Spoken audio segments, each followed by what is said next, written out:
시편 60편입니다. 시편 60편 6절부터 보겠습니다. 시편 60편 6절부터 우리 마지막 12절까지 구약성경 845쪽쯤 되겠습니다. 구약성경 845페이지 시편 60편 6절에서 12절까지 한 절씩 교독하겠습니다. 6절 하나님이 그의 거룩하심으로 말씀하시되 내가 뛰놀리라 내가 세겜을 나누며 숫꽃 골짜기를 측량하리라. 길르앗이 내 것이요 므낫세도 내 것이며 에브라임은 내 머리의 투구요 유다는 나의 규이며 모압은 나의 목욕통이라. 에돔에는 나의 신발을 던지리라. 블레셋아 나로 말미암아 외치라 하셨도다. 누가 나를 에돔에 인도할까? 하나님이여 주께서 나를 버리지 아니하셨나이까? 하나님이여 주께서 우리 군대와 함께 나가지 아니하시나이다. 우리를 도와 대적을 치게 하소서. 사람의 구원은 헛됨이니. 함께 보시죠. 우리가 하나님을 의지하고 용감하게 행하리니 그는 우리의 대적을 밟으실 이심이로다. 아멘. 할렐루야. 오늘도 귀한 기도의 자리에 올라오신 우리 성도님들을 주의 이름으로 축복합니다. 오늘 함께 보신 제목을 본문을 중심으로 사람의 구원은 헛됨이니이다. 사람의 구원은 헛됨이니이다 라는 제목으로 잠시 은혜를 나누고 또 기도하는 시간이 되셨으면 좋겠습니다. 시편 60편은 내용도 내용이지만 사실 어려운 게 뭐냐면 배경이 조금 어렵고요. 그 다음에 오늘도 읽어봤지만 지명이 어렵습니다. 지명이 어렵다기보다는 생소하죠. 우리가 성경에 몇 곳 익숙한 곳을 제외하고는 생소한 지명들이 몇 개 나오고 또 표현들도 약간 생소합니다. 왜 그러냐면 이 유대의 관용어라 그래야 될까요? 그들이 이제 쓰는 관용적 표현들이 나오기 때문에 이게 생소한 그런 표현들이 있습니다. 그래서 오늘은 그것을 좀 중심으로 먼저 좀 살펴볼 텐데, 먼저 우리 60편을 조금 더 내용보다 배경이 어떤 배경인지를 좀 한 번 더 살펴봐야 될 것 같은데, 우리 표제를 한번 보시면 다윗이 교훈하기 위하여 지은 믹담, 인도자를 따라 수산에듯에 맞춘 노래 이렇게 되어 있지만 그 뒤에 이제 역사적 배경이 나오는데 다윗이 아람 나하라임과 아람 소바와 싸우는 중에 이렇게 되어 있습니다. 지명 두 개가 여러분 나오는데 아람 나하라임, 아람 소바 이렇게 두 개가 나오는데 일단 한번 지도를 봐야 대충 감이라도 잡으실 것 같아서 지도를 한번 띄워 주시면 지명이 여러분 이제 보시기에 왼쪽에 지중해가 보이시고 파란색, 그리고 그 밑에 파란색 점이 두 개가 보이죠. 아래 좀 길다란 게 이제 염해, 사해라고 되어 있지만 성경의 지명으로는 염해입니다. 그리고 이 물줄기 따라 쭉 올라가면 위에 조그마한 점 같은 거 파란색, 이게 이제 갈릴리 호수 바다입니다. 이스라엘을 좀 축소를 했고 그 위에 보시면 오른쪽 위에 보시면 여러분 아람 소바라고 제가 빨간색으로 박스 쳐놓은 게 보이시나요? 네, 거기입니다. 저 지역이 다윗 솔로몬 시대에는 저 지역까지가 그들의 영토였습니다. 그러니까 약속의 땅보다 훨씬 더 넘어가는 영토까지 차지하고 있었는데, 어쨌든 이 아람 소바 어디까지 올라가냐면 위에 보시면 유프라테스 강이라고 보이시죠? 유프라테스 강, 이 강은 여러분 지금의 이제 이라크 이 지역입니다. 상당히 윗지역까지 올라간 거죠. 그리고 여러분 여기 그 지도에는 표시가 안 돼 있는데 아람 나하라임이 그 유프라테스 강 바로 윗지역에 있는 도시입니다. 이게 아람 나하라임 그러면 입에 잘 안 붙는데 아마 그 아브라함이 고향 갈대아 우르를 떠나서 제일 먼저 도착한 동네가 하나 있어요. 거기가 어디냐면 창세기 때 우리가 잠깐 나눴었는데 하란 기억나시나요?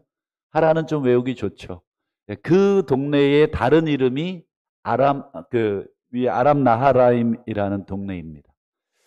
그러니까 이제 대충 우리가 지도상으로 보면 이스라엘에서도 한참 북쪽에 있다는 거. 근데 왜 이 지역에 있는 그 왕들하고 싸웠느냐? 여기서 보면 그들과 싸우는 중에 이렇게 표제가 되어 있단 말이에요. 이들과 왜 싸웠는지에 대한 배경이 어디쯤 나오냐면 두 곳 나오는데 이제 사무엘하 10장과 역대상 19장에 나옵니다. 사무엘하 19장과 역대상 19장에 나오는데 내용은 이렇습니다. 이제 아니 그게 아니고 치워주십시오. 내용은 이렇습니다. 어떻게 되냐면 여러분 이 아람왕 암몬왕이죠. 암몬왕 나하스라고 있습니다. 암몬왕 나하스가 있는데 나하스가 죽어요. 그런데 다윗이 조문객을 보냅니다. 이유는 이 나하스가 평소에 다윗에게 선대를 했습니다. 다윗과 관계가 괜찮았어요. 그래서 다윗이 조문단을 보내게 됩니다. 그런데 암몬의 왕 나하스의 아들 한운이 뒤를 이어 왕이 됐는데 그 주변에 이제 신하들이 이 조언을 잘했어야 되는데 뭐라고 조언하냐면 요 다윗이 보낸 이 조문객이 조문객인 줄 아냐. 착각하지 마시라. 정탐꾼으로 보낸 거다. 아버지를 조문하는 척 정탐을 보낸 거니까 잘 판단하셔서 이들을 보내라. 이렇게. 그래서 이 아들 한운 왕이 이제 헷갈리는 거죠. 아직은 뭐 어리고 판단이 또 미숙할 수 있죠. 그래도 여러분 조문객인데. 근데 어떻게 해서 보내냐면 이 수염을 깎아버리고 그 다음에 이제 의복을 좀 길게 하잖아요. 그 의복 보통 이제 엉덩이를 가립니다. 좀. 근데 그 의복의 볼기 엉덩이 그까지 이렇게 그 뒷부분을 잘라버려요. 여러분 유대 남자에게 있어서 이 수염 이것은 권위의 상징이기도 하고 굉장히 체면을 나타내는 중요한 부분인데 한마디로 말해서 창피와 수모를 준 거죠. 여러분 조문객을 보냈는데 아주 뭐 후대하고 감사해도 부족할 판에 이 모욕을 주었으니까 어떻게 되겠습니까? 다윗이 이 분노를 하게 되고 여러분 이 암몬 사람들이 다윗이 분노했다는 것을 알게 되죠. 여러분 분노하게 만들 짓을 해놓고 분노한다는 것을 알게 되는 경우가 참 우습죠. 당연히 분노하게 됩니다. 그래서 여러분 다윗과 이 암몬 자손 간에 전쟁이 벌어집니다. 근데 이 암몬 자손이 여러분 다윗의 이 위력이라 그래야 될까요? 이 힘을 잘 알고 있어서 어떤 짓을 하냐면 용병을 사옵니다. 엄청난 돈을 들이고 그래서 용병을 사오는데 아까 보셨던 지도에 그 지역의 용병을 사오는 거예요. 그래서 이제 전쟁이 아람 나하라임과 이 아람 소바 사람들과 이 싸우는 장면이 나오게 됩니다. 그런데 이제 전쟁 중에 또 어떤 일이 벌어지냐면 또 두 번째 표제를 한번 보여주시죠. 자, 싸우는 중에 요압이 돌아와 에돔을 소돔 골짜기에서 쳐서 12,000명을 죽인 때에 이렇게 되어 있습니다. 이번엔 어느 족속이랑 싸움이 붙냐면 에돔 족속이랑 싸움이 붙어요. 아까 암몬 족속이랑 그 싸움이 붙었는데 이번에는 에돔 족속이랑 싸움이 붙어요. 근데 여기 보면 누가 싸움을 하냐면 요압이 에돔을 12,000명을 이렇게 나오죠. 근데 이 기록이 사실이냐? 사실이겠지만 성경에는 정확하게 이 기록이 없습니다. 그래서 이게 도대체 어떤 배경이냐가 좀 어렵습니다. 그래서 가장 유사한 곳이 두 곳이 있는데 사무엘하 8장을 한번 보여주시죠. 사무엘하 8장. 여기에 보면 똑같은 내용인데 소금 골짜기에서 에돔을 누가 치게 돼 있냐면 여기는 다윗이 쳤다 돼 있습니다. 아까는 요압이 쳤죠. 요압은 다윗의 군대 장관입니다. 그리고 인원도 좀 달라요. 아까 요압이 쳤을 때는 12,000명인데 여기는 18,000명이 죽습니다. 그리고 또 역대상 18장도 한번 띄워주시죠. 역대상 18장에 보면 수르야의 아들 아비새가 이번에는 소금 골짜기에서 에돔 사람을 18,000명을 쳐 죽입니다. 여기서는 또 주체가 요압도 아니고 다윗도 아니고 아비새입니다. 이 아비새는 누구냐면 요압의 동생이에요. 전부 다 다윗 휘하에 있는 장군들입니다. 근데 요압은 큰형이고 그 다음에 아비새는 동생이거든요. 형제 간의 군사인 거죠. 도대체 이게 뭐 추정해 보면 요압과 아비새가 함께 출정을 해서 에돔 사람을 쳤던 것 같고 요압과 아비새는 전부 다 다윗의 수하의 장군이니까 표현하면 누가 이겼다고 해요? 네, 다윗이 이긴 걸로. 그래서 우리 모든 뭐 공적이나 치적은 그 당시에 지도자의 이름으로 기록이 되잖아요. 뭐 예를 들어서 뭐 우리 인천 상륙작전 그러면 누구 생각나십니까? 메가더가 물론 총 들고 들어왔겠습니까? 그렇지 않겠죠. 그렇지만 메가더가 대표적인 인물로 기록이 되듯이 그렇게 기록이 된 것이 아닌가. 좌우간 이 에돔을 누가 쳤든지 간에 어쨌든 이 배경이 이런 배경이다. 아, 전쟁인데 이쪽에도 전쟁, 이쪽에도 전쟁. 그러니까 전쟁이 뭐예요?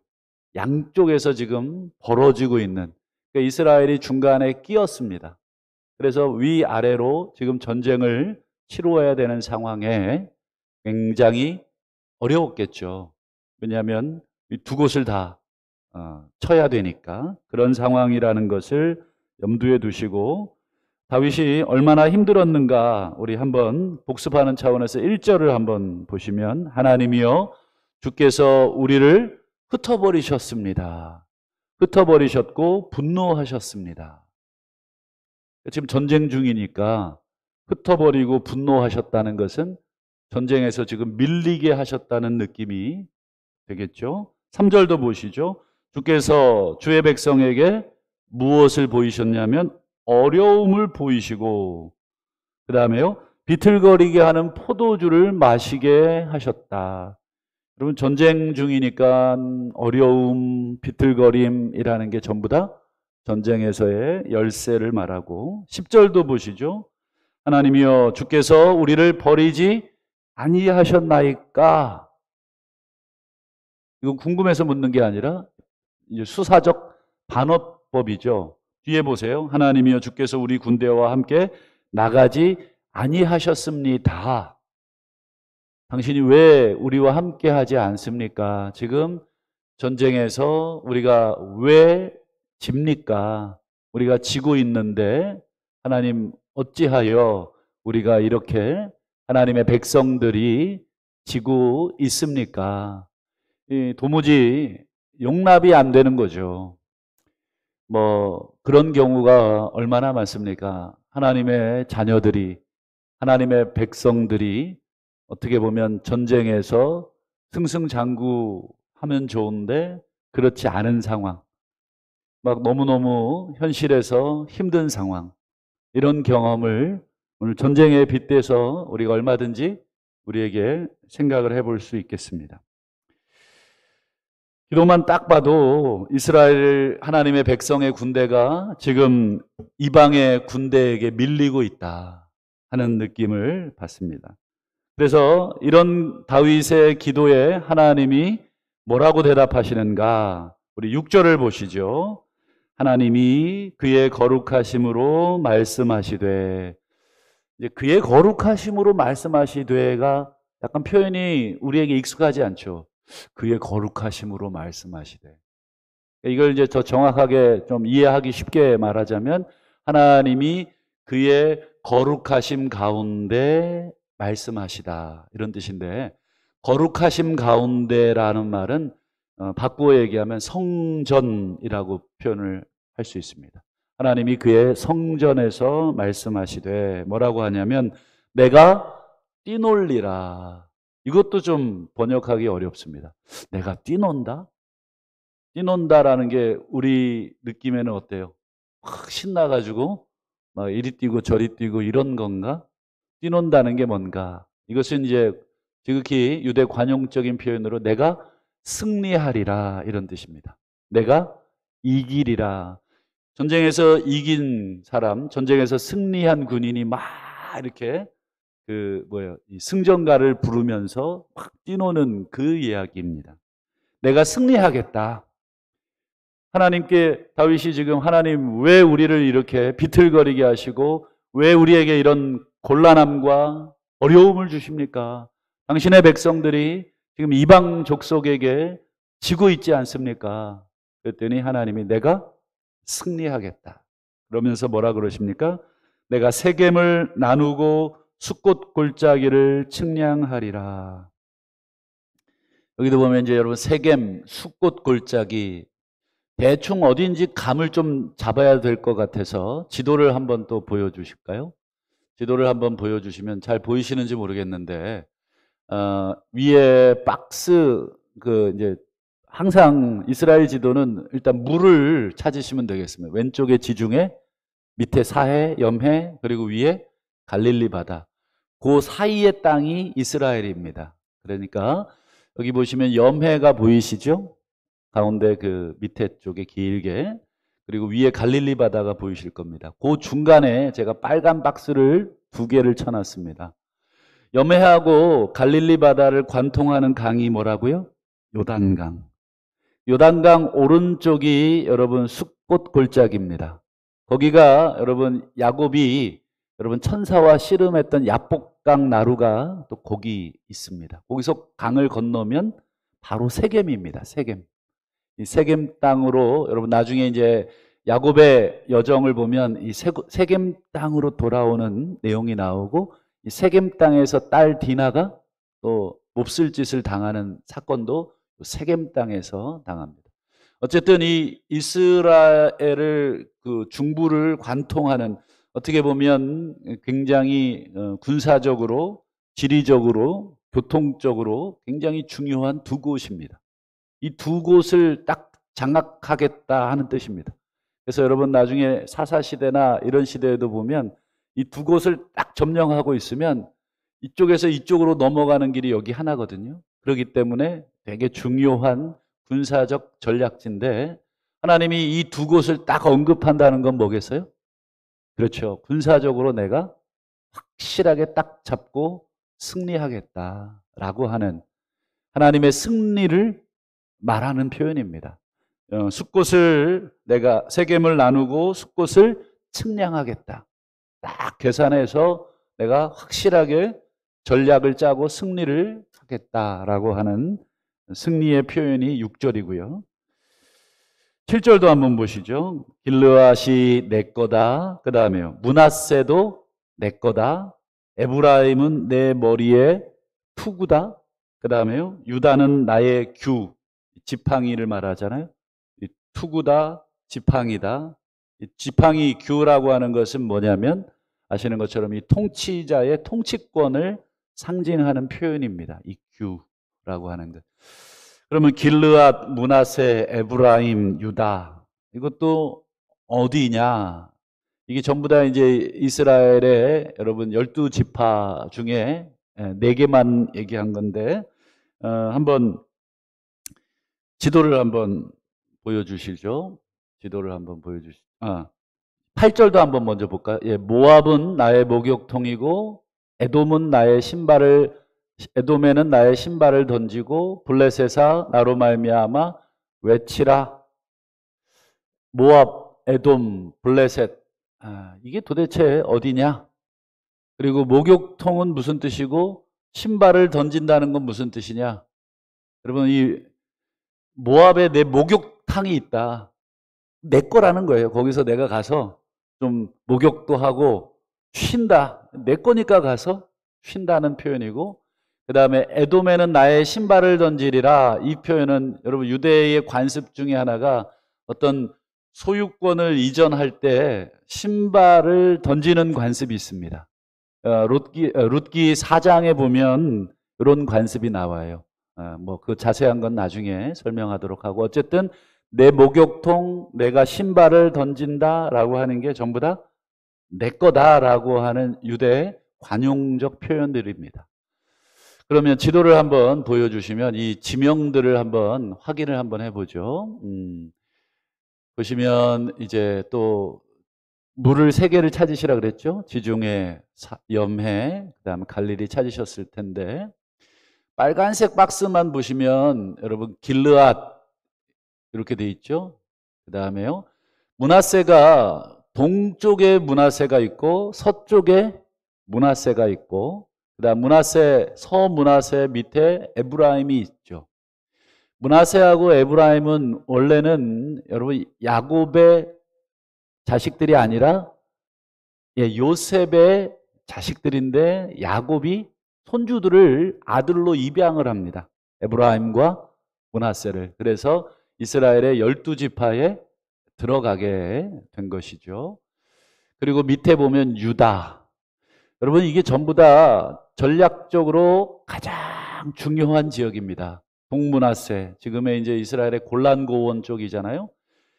저쪽 북쪽에서 내려오는 그 민족을 막아야 되는 방패가 되고요. 그 다음에 므낫세하고 에브라임, 길르앗은 중앙의 허리를 막고 있는 아주 중요한 지파이고요. 유다는요, 밑에서 올라오는, 밑에 에돔 족속이 있고 애굽이 있지 않습니까? 거기서 올라오는 민족을 막는 또 중요한 요지가 바로 유다입니다. 즉 하나님이 군사적으로 아주 중요한 요지를 지금 얘기하신 거예요. 뭐 예를 들어서 인천, 뭐 부산, 뭐 어디 있을까요? 뭐 하여튼 항구, 뭐 그리고 이제 국경지대, 뭐 철원, 뭐 이런 지역을 언급하면서 이 모두가 다 내 거다, 내 거다, 내 거다. 걱정하지 말라는 거예요. 북한이 쳐들어옵니다. 파주가 내 것이고 철원이 내 것이고 고성이 내 것이며, 일본이 쳐들어옵니다. 부산이 내 것이며 목표가 내 것이며, 이런 표현들을 지금 하나님이 하고 있다고 보시면 되고, 그 다음에 이제 파란색으로 보시는 지역이 이제 8절에 나오는 모압, 블레셋, 그 다음에 여기에는 안 나오는데 여러분 에돔 족속은 어디냐면 사해 보이시죠? 사해 바로 맨 밑에 그 남쪽, 사해 남쪽을 차지하고 있는 족속이 에돔 족속입니다. 모압과 암몬 이쪽은 여러분 아브라함의 조카 롯의 후손들입니다. 그러니까 이제 어떻게 보면 사촌들 족속이긴 한데 이방 족속이 돼버렸죠. 지도를 걷어주시죠. 어쨌든 다윗은 이런 모든 전쟁의 힘든 상황에 하나님께 도움을 구하는데, 어떤 하나님께 도움을 구하냐면 온 땅이 다 내 거라고 주장하시는 하나님. 이것도 내 거고 이것도 내 거고 이것도 내 거고 이게 다 내 거다 라고 말씀해 주시는 하나님. 그 11절을 보시죠. 그 하나님께 다윗이, 하나님 우리를 도와 대적을 치게 하소서. 사람의 구원은 헛됨이니이다. 사람의 구원은 헛되다라고 하는 게 아까 기억나시나요? 우리 암몬 왕이 용병들을 고용을 해서 막 지금 내려오고 있는 상황에서 사람, 소위 말해서 이 인력으로, 군대의 숫자로, 사람의 힘으로 지금 당신의 백성을 제압하려고 하는 상황에 다윗이 뭐라고 해요? 사람의 도움은 헛되다. 이렇게 사람의 구원은 헛되다. 이렇게 다윗이 고백하면서 오직 여호와의 구원, 여호와의 도움, 여호와의 힘만을 의지하겠다라고 하는 것입니다. 여러분, 다윗은 에돔과의 그리고 여러 민족과의 힘든 전쟁을 치르고 있습니다. 자칫 약속의 땅을 잃어버릴 수도 있겠다라고 하는 힘든 상황 속에 다윗은 온 땅의 주인이신 하나님께 기도하고 있습니다. 오늘 다윗을 우리가 이렇게 묵상하고 다윗의 기도를 묵상하면서 힘을 내야 되겠다 생각을 했습니다. 내 자신을 바라보고 주변의 정세만 바라보면 다윗처럼 불안하고 다윗처럼 떨고 다윗처럼 초조할 수 있지만 오늘 하나님이 하셨던 6절 이하의 6절, 7절, 8절 이 모든 표현들이 하나님이 다윗에게 주시는 내 거다라고 하는 그 놀라운 응답인 줄 알고 다시 한번 흔들리는 주변과 우리를 위협하는 사람의 숫자에 우리가 함몰되지 마시고 다시 한번 하나님, 온 땅의 주인이신 하나님께 우리가 다시 한번 집중하셨으면 좋겠고 하나님 힘으로 우리가 다시 한번 승리하게 해달라고 기도하시고 돌아가시는 우리 모두가 되시기를 주의 이름으로 축원합니다. 아멘.